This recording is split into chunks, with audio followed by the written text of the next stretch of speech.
So the responsibility of sales is simply transforming lives. It doesn't matter what you sell. It doesn't matter who you sell it to. It doesn't matter what the price is. It doesn't matter about any of that. The goal of sales is simply transforming lives. The quicker we understand that concept, like truly that concept, it changes the way that you look at sales. Remember before when I said to you guys that if someone walks into my display and they have a sloped block and I can't help them, even though it's not my sale to make, there's still a sale to be made there. And the responsibility as a salesperson is to transform lives. So my goal should be, how can I still help this person? And the way I help them is find a builder that does slope blocks that I trust, that I can recommend to. And that's why I say there's nothing wrong with getting paid with referrals, because you're still doing the job of sales, which is transforming lives.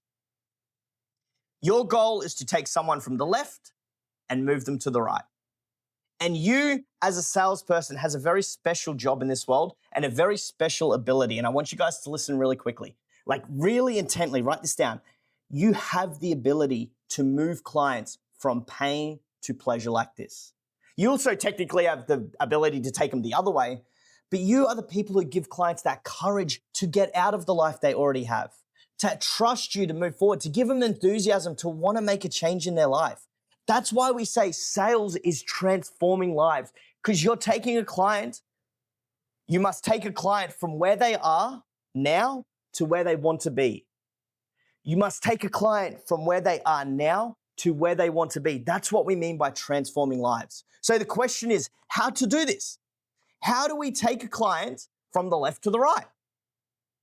How do you give them that courage, that enthusiasm, that trust? Guys, we do that through the secret power of step 4. So what was step 4 of the 7 steps of selling? It was the dream state or the desired state. The more you can emotionally connect a client to an outcome or to a product or to something like that, the more you can emotionally get them there, the easier it is to take them from where they are to where they want to be. Remember, guys, there's not a single client walking into your display that doesn't want to build a home. Like, there's no one who walks in and goes, I just want to be here, but I don't want to build. Like, even if they can't afford it, they still want to do it. Otherwise, they just wouldn't come in. Like, we're one of the only industries in the world where all of our leads are inbound. You don't go and chase any of your leads. So if that's the case, our goal is to make sure we give everybody who comes into our display this feeling, the dream state, which is that question again. What would your dream weekend look like in your new home? Who would be there? And what would you be doing? You notice when I ask this question, it has nothing to do with inclusions. It has nothing to do with what kind of bench top they have, not what kind of oven they have, what height ceiling they have. That stuff means nothing. To emotionally connect someone to your product, you need to put them there living in that home. Now, if they say to you, my dream weekend would look like me cooking on my 900mm oven on my 40mm Caesarstone benchtop, boom, then obviously that's what you use. But then no one really says that because they don't think that. They go, my dream weekend's going to have my kids running around playing and I'm probably baking cookies or something like, let's say that's what it is.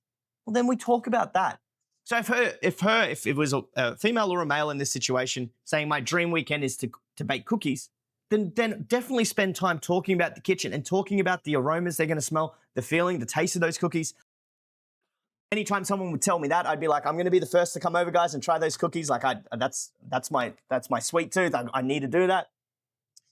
The point is you're connecting them emotionally with that experience, and that experience is what's going to sear the sale into their head. Once you have the answer to the question above, we keep painting that picture and we keep telling that story. This is your ultimate goal in sales. This is what transforming a client's life looks like. And you'll see it on the next slide what I mean. The better you can paint that picture of their dream home and tell the stories of them living in that home. And again, you're telling the stories of them living in that home from what they told you of being their dream weekend. That's why we ask that question. Once we get the answer to their dream weekend, that becomes the story we keep telling them. Now, what we can do is we can emphasize a story. That's where sales comes in. I can make something bigger than what it is. I can make something seem better than what it is. And that's what your goal in sales is. That's the emotional connection. Now, a lot of people will sit here and I've had people tell me, Jason, that's manipulating a client. No, you donkeys. That is not manipulating a client. That is giving clients the joy of buying in their heart. The joy of buying in their heart. When a client makes a purchase in their heart with feelings and emotions, That's where they get that really happy feeling. That's why is it so important? Because we get the client moving to the right-hand side. That's the feeling the client has when you tell the right stories and you paint the right pictures. When you tell them the right stories and paint the right pictures, that's what we mean by building courage, trust, and enthusiasm. We do that all through that step 4, the dream state. And that's ultimately what takes someone from the left-hand side and moves them to the right-hand side. And that's what we mean. So when we go all the way back to the start, when I said that your goal or your job in sales is to lead and guide your clients into the buying environment. The buying environment is this. It's painting pictures, telling stories. It's giving clients courage, trust, and enthusiasm. Why? Because people do not want to make a decision that impacts their financial future unless they're completely certain, they trust, and they have the courage to move forward.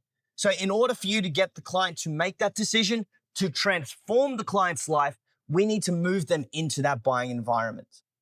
So I hope that makes sense, like genuinely, from the bottom of my heart, guys. But my point is, guys, this is what we mean by taking the clients into the buying environment. Because once you give the clients the right buying environment, it allows them to make that buying decision. And that's where you're transforming someone's life. So at the end of the day, this is the feeling that you inspired, that you propagated, that you moved this client forward to. And that's why you get paid so much money. Why? Because now the more life or the more you can transform a client's life, what's the kicker here, guys? The more you can transform a client's life, I think you already know what the answer is, the more your life transforms. The more you can transform a client's life, the more that in turn will transform your life. Now let's take sales for an example. Obviously in sales, most of the time it's a monetary transaction for a result that's given. So if I ever ask you to sign up with my program, I'm not signing you up based on hope, I'm signing you up to get results. When someone buys from you, they're buying to get a result. They're getting this dream, this emotional connection they have.